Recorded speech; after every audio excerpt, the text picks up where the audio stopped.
The honourable member for Calgary Rocky Ridge.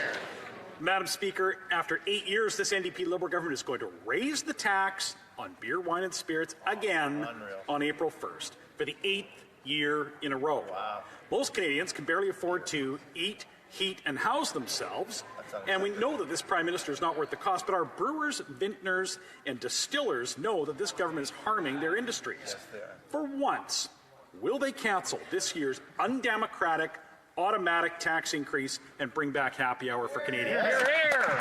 The Honourable Parliamentary Secretary. What we will ensure, Madam Speaker, is a continued competitive environment for brewers and vintners, and that environment is one that allows for people to go out and buy their beer or buy their wine or whatever they wish to do with their free time.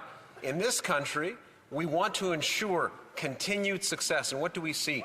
A very low unemployment rate, lower than what was the case before the pandemic, a better GDP rate as compared to before the pandemic. They want to cut EI, they want to cut CP, they want to cut the dental benefit, the child care benefit, all of it, Madam Speaker.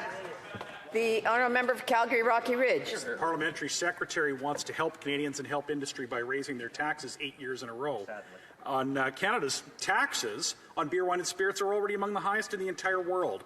Brewers spend more than twice as much on production tax than they do on wages for their well-paid unionized workers, proving that this Prime Minister is not worth the cost to Canadian jobs. If this NDP Liberal government can't give happy hour back to Canadian consumers, will they at least axe the automatic tax increase on industry, exporters, small businesses, unionized production workers, retailers and restaurant servers? Hear, hear. The Honourable Parliamentary Secretary.